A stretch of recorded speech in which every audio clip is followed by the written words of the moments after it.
Hi, everyone. Welcome back to week 2 of fourth quarter game plan. Get your finances ready for year-end success series. I'm Dr. Larita Jones, and if you missed last week's session, don't worry. You can catch the replay where we talked about organizing your financial records for maximum efficiency. All right, so today we're going to dive into something that's absolutely critical for nonprofit leaders and also for-profit business owners alike. All right. And that is understanding your financial reports. Okay. So now I know what you're thinking. I'm not a numbers person. Financial reports sound boring, but here's the truth. All right. Those numbers tell the story of your business or your organization. Okay. So they're not just spreadsheets. They're not just numbers. They're the roadmap to helping you make better decisions, right? To helping you secure more funding, right? And to growing your business. So stick with me because by the end of today's session, I promise you'll feel more confident, understanding and using your financial reports. All right, let's jump in. So first, let's talk about why this matters, right? Why understanding your financial reports matters, okay? So for nonprofit leaders, you need to know where the money is going. You need to know where every dollar is being spent. Okay. So donors and grant providers, they expect transparency. Okay. And if you cannot clearly communicate to them how their money is being used, you risk losing funding and future support. All right. For childcare owners, understanding your finances isn't just about paying the bills. It's about planning for growth. And you might be thinking about hiring more staff or expanding your services. But how do you know if you can afford that, right? Your financial reports will tell you. They will help you with that, all right? And for cleaning company owners, and really this applies to any type of business, specifically, but I am talking about nonprofit leaders, childcare center owners, and cleaning company owners, because those are basically the clientele that I kind of that I guess tailor my services to. All right. So for every piece of equipment you buy for cleaning company owners, every mile that employees drive, every hour that they work, these are all essential pieces of a bigger picture. All right. And without understanding how those pieces impact your profit margins, you may be working harder without seeing the full benefits. Okay. So your financial reports are like a dashboard in your car, right? You wouldn't drive on an empty tank, all right? Or ignore the check light or engine light when it comes on, right?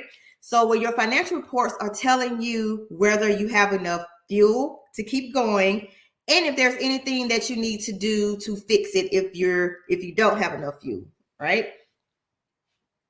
All right, so next we're going to dive into the 3 main reports that nonprofits and business owners should be familiar with, okay? And those are going to be the profit and loss statements, your balance sheet, and cash flow statements, okay? And I know that these sound technical, but trust me, stick with me. We're going to break it down so it makes sense, okay? And also have some examples to show you as well.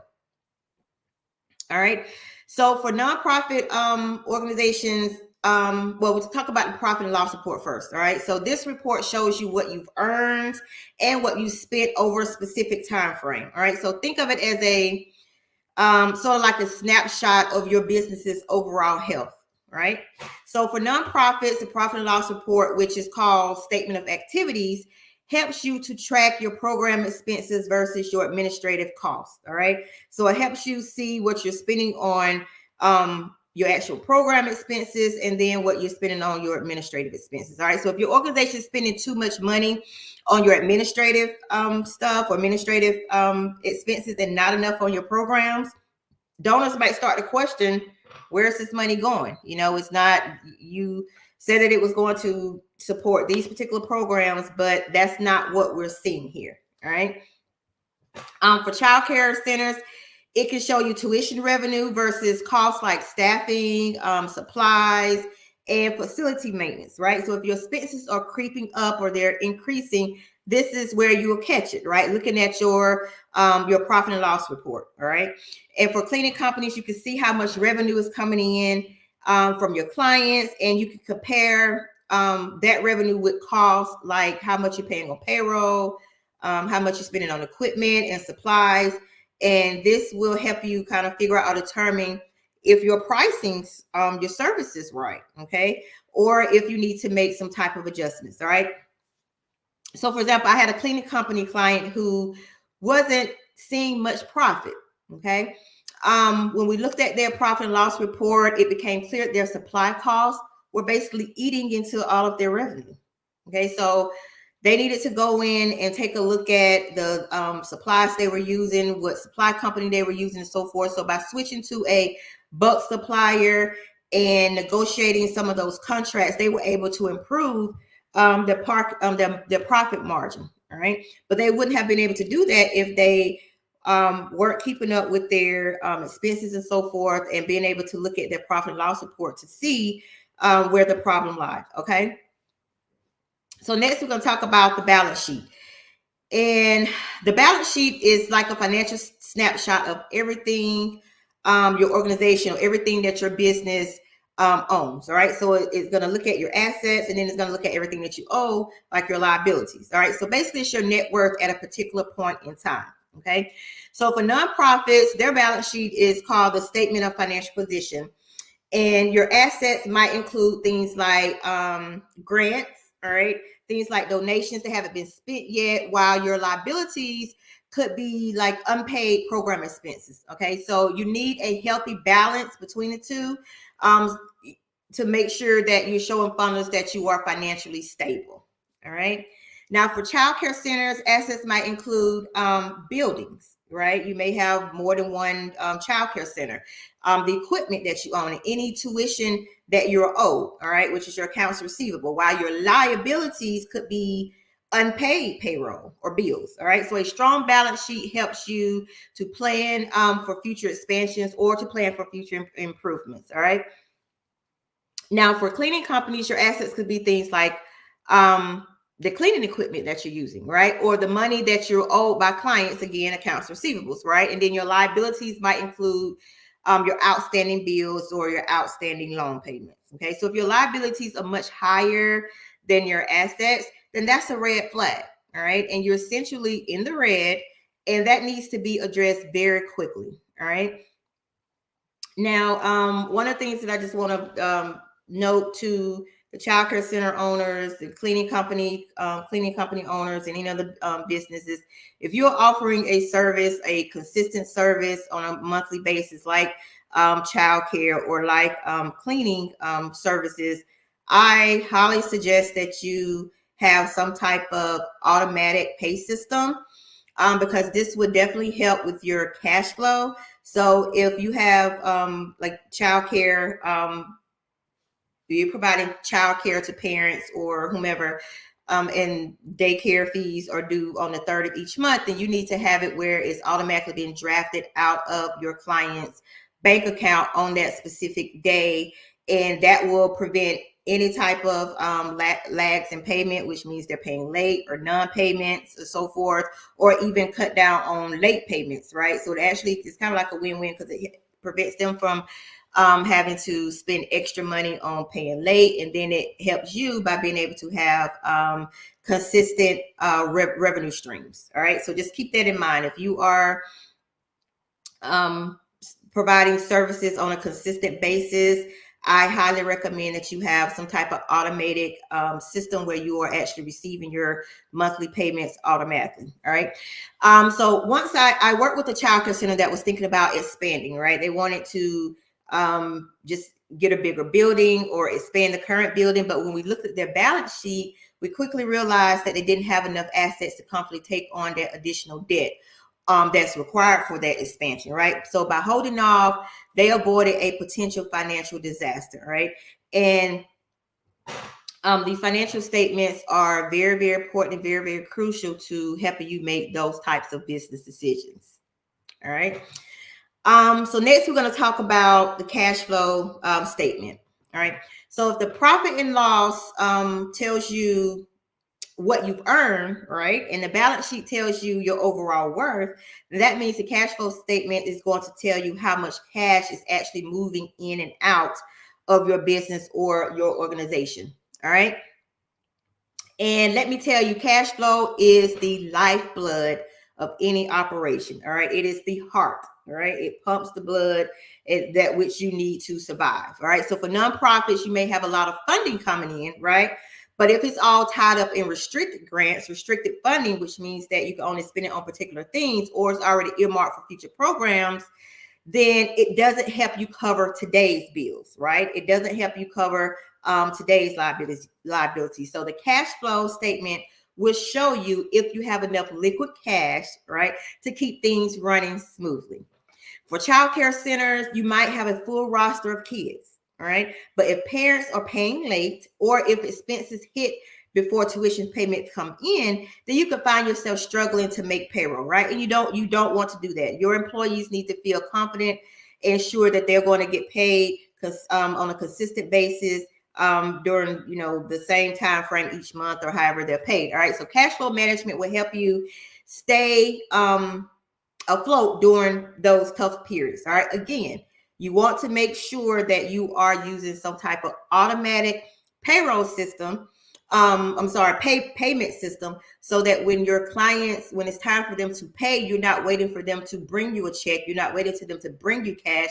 It's going to automatically be deducted from their financial institution, whatever they provide to you. And that needs to be provided in a contract that you give them upon them receiving services. All right. So that's going to completely eliminate the paying late, eliminate the non-payments and so forth. All right. I promise that is going to definitely help your cash flow instantly. Okay. For cleaning companies, it's not uncommon to have delays in receiving payments for clients, especially if you're working on large contracts, right? Your cash flow statement will show you if you have enough cash to cover payroll, fuel, or if you need to purchase more supplies. All right. Again, especially on the larger contracts, I would definitely make sure that those are on automatic payments, so that you're making sure that you're receiving payments frequently and that you're being able to stay afloat, and then you're able to mitigate all of those non-payment issues. All right. So for instance, I had a non-client profit that was doing well in terms of fundraising, right? They do regular fundraising, crowdfunding, whatever the case may be. But for some reason, they kept running into issues when it was time to pay vendors, all right, or pay bills. Okay. So their cash flow was inconsistent because they were relying on grant money that was coming in late or that was coming in at non-consistent times. All right. So by managing their cash flow better, they were able to move certain payments to be earlier in the year, and then they were able to kind of secure bridge funding, which is kind of funding that kind of helps fill in that gap, that they were able to stabilize their operations by doing so. Okay. So when we're talking about the statement of functional expenses, so this is for my nonprofit leaders out there. So there's one additional financial report that you need to be familiar with, and that is called the statement of functional expenses. Okay. So this report is unique to nonprofits, and it shows exactly how your expenses are allocated between different functions, primarily between your program expenses, your fundraising, and also your administrative activities. Okay. So why is this important, you ask? Great question. Donors and grant providers want to see their contributions are being used efficiently, that they're being used the way that you said that they were going to be used, right? So with the bulk of your spending focused on programs that align with your mission, okay? So if your statement of functional expenses shows that a large percentage of your funding, a large percentage of the funds that you receive are going towards administrative costs, all right, or going towards fundraising, you might face a lot of scrutiny from donors, all right, which will you lose their trust, and then in turn you're going to lose their support. All right. So you risk losing funding from them. Okay. So you want to make sure that you are spending the money exactly how you said you want to spend it when you apply for that particular grant from a donor. Okay. And then how does this help you? Well, this report gives you a clear picture of where your money is really going. Okay. You can identify if you're spending too much on fundraising efforts, but you're not spending enough on your program delivery, right? Which is the main thing. Okay. Or if your administrative costs are constantly creeping up, maybe because you're shorthanded, so you're having to pay overtime or whatever the case may be. And then that needs to be controlled. Okay. But it needs to be identified first before it can be controlled. And that's why this financial statement is very, very important. All right. So it's a powerful tool for improving your operational efficiency and keeping your stakeholders happy, right? You want to keep your stakeholders happy. You want to make sure that you're being transparent, that you're being honest. All right. And then when it comes down to renewing funding or, awardings and so forth, you'll be in a much better position to make sure that you are consistently receiving that funding support. All right. So I had a client once who discovered through their financial from a statement of functional expenses that they were spending like 35%, 40% of their funds on administrative overhead, right? Which was much higher than what they realized and was also much higher than what they stated in their grant application and in their budget, right? So after adjusting their spending and reallocating funds to the programs like what they were supposed to have been doing, they saw an increase in their donors' trust and ultimately more funding. All right. So review this statement regularly, right, to ensure your spending aligns with your mission. Okay, nonprofit leaders, you want to make sure that the spending aligns with your mission and that it keeps donors confident in how their contributions are being used. All right. So now let's look at a few examples. All right. So this is for-profit organizations. So we're going to start out by looking at the profit and loss report. Okay. So when you're looking at the profit and loss report, you're going to see you have your revenues, right? Which are you could be your donations, tuition for childcare centers, 120,000, right? And then for the cleaning companies, you have 85,000. You have your total revenues, and you're going to have your expenses. It could be payroll, equipment and maintenance, rent and utilities, miscellaneous expenses, and so forth. And then you're going to have your revenue minus your expenses, which is going to be your net income. All right. So that's going to be, like your income that you have for the month, right? That you can maybe pay yourself or invest back into your business. Okay. So we look at the balance sheet.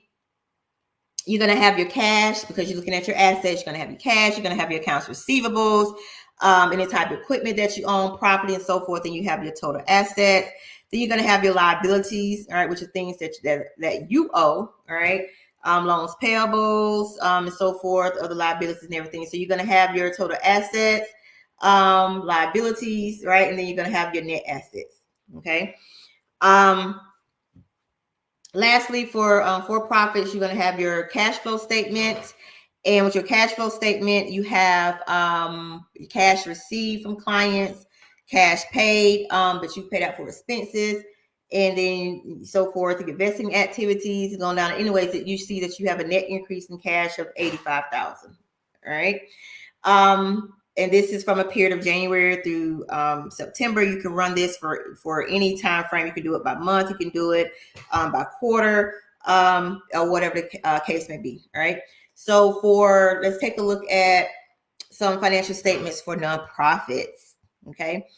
So revenue, you can have contributions. Okay. They could be from just people, just giving donations. They can be from sponsorships. You have your grants, all right, which can be state grants, local grants, federal grants. You can also have foundation grants. You have your program revenues. This means that if you're, providing programs to the community, some of the programs may be provided at a cost.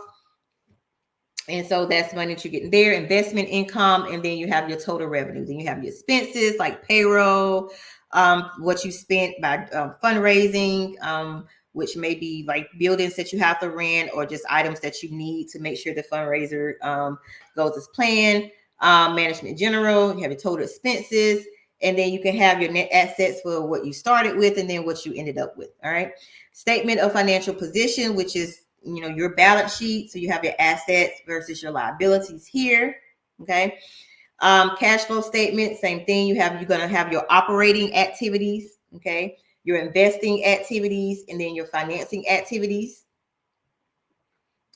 And then your statement of functional expenses. Remember, this was the one that we talked about last. That this is how you can tell exactly how your expenses and are being allocated between your different functions, like your programs, fundraising, administrative costs, and so forth. So this is where you can see how much you spent on your program services, how much you spent on fundraising, how much you spent on management in general, right? And now you see that most of the amount of money was spent on programs, which should be very pleasing to see from your donors. All right. So these are, it looks complicated, especially if you're not a numbers person. It can be intimidating for sure. But again, you just have to understand that these are just not numbers. These actually tell a story. It shows a picture, and that story and that picture is what's going to convince your investors, or going to convince your donors, or people who are looking to just invest in your company, invest in your nonprofit organization. All right. So now that you have a better understanding of these reports, all right, what do they actually mean? All right. So for nonprofits, knowing where your money is going allows you to make decisions that align with your mission. All right. It has to make sure that it's aligning with your mission. If your statement of activities, which is what your profit and loss report is called, shows that too much is being spent on administrative costs, it's time to rethink how you're allocating those funds. And if your cash flow is tight, all right, you may need to focus on securing more unrestricted funds, which gives you more leeway on what you actually spend the funds on. All right. For childcare centers, these reports help you decide whether or not you can hire new staff, whether or not you can expand, whether or not you can upgrade facilities. Okay. If your balance sheet is strong, right, but your cash flow is weak, minimum, all right, maybe you need to incentivize early tuition payments or restructure your payment schedules, right? And that means going electronic with that. All right. That means that you're not waiting for them to pay you when it comes down to the first third of the month, or if you do it bi-weekly, you want to take it out on the 1st and the 15th, whatever the case may be, that money is automatically being taken from the client's bank account on the 1st and the 15th, and it goes into your account. All right. So that's going to help you tremendously with your cash flow. All right. For cleaning companies, the same thing, especially when it comes down to contracts. Even with one-time, people, or somebody who's just using you one time, or trying to see if you're going to be a good fit for them to use you continuously, you still want to make sure whether it's a one-time payment or whether it's continuous payments, those things are set up electronically to come out consistently on the same time, same date every month. All right. So these reports of cleaning companies can help you realize, do you need to hire more staff, right? If you need to invest in better equipment, or if you need to invest in better things that you're using to actually clean with, your supplies, and if you need to raise your prices. Okay, things going up, gas is going up, supply prices are going up. All right. So if your cash flow statement shows frequent shortfalls, then you want to consider offering discounts. All right. Or early, you tighten up on your billing practices. Like I said, all right, I promise you, if you get out of allowing them to pay you when it's convenient for them, you're going to continuously stay having issues with your cash flow. Okay, you guys sign a contract. As long as you are providing them with their services, they agree that they're going to pay you for those services, and you are telling them that this is the time that those payments for those services will be charged and come out of their bank account. All right. So at the end of the day, understanding these numbers allows you to take control of your business's future. All right. To take control of your nonprofit's future. Okay. So if you're not looking at these reports on a regular basis, you're driving blind. It's like getting behind a car at night with the blindfold on. Okay. You know you're in a car, but you have no idea where you're going. And if you have no idea where you're going, then you have no idea what path to take to get there. All right. So now it's time for questions. All right. So here are my two frequent inquiries that I get from clients or potential clients. And the first one is, what should I do if my reports are showing losses every month? Well, losses can be, and they should be alarming, but they're not uncommon, okay?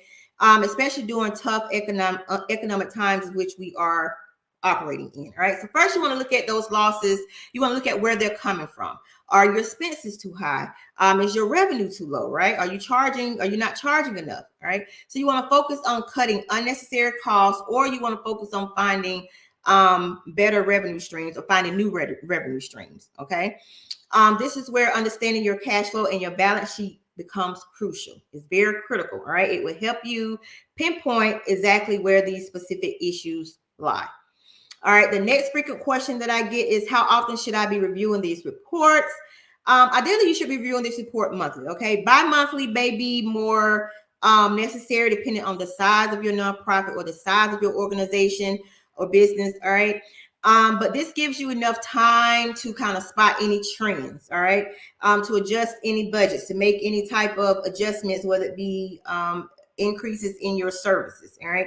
And then you're able to make better informed decisions. So quarterly reviews are also helpful for long-term planning, but monthly check-ins keep you on track, all right? So you want to make sure that you're doing it at least monthly, all right, depending on how much, how large your organization is in regards to revenue. Maybe doing it twice a month. You know, it may be helpful depending on who you're actually providing the reports to or who's actually looking at the report. All right. I hope today's session has helped you feel a little bit more confident about understanding your financial reports. All right. So now that you've got the tools to read those numbers, it's time to put them to use and make some informed decisions for your organization or for your business, right? So I'm still offering free consultations to go over your reports with you and to help you gain more clarity on your financials. Okay, so if you're still feeling unsure or overwhelmed, do not wait. All right, go ahead and book your consultation today, and let's get your finances in shape before year end. Right, let's go ahead and set you up with year end success so that you can start out the new year strong. All right, you can scan the QR code right here. It will take you to my calendar, schedule a time that works best for you. Okay, again, it's free, 30 minutes. You get a replay of our discussion, and you also get one free strategy that you're able to implement today, right away, to help get you where you need to be in your financial management, within your financial management goals. All right. Also, remember that I have a new ebook that's available for purchase. It's Nonprofit Funding Mastery. It's guaranteed ways to win youth program grants. So it's ideal for those nonprofits who are focused on youth development. All right. There's a link to it. It is a great resource for you. And guess what? It's only $49. All right. Again, go ahead and scan the QR code if you'd like to schedule time to speak with me.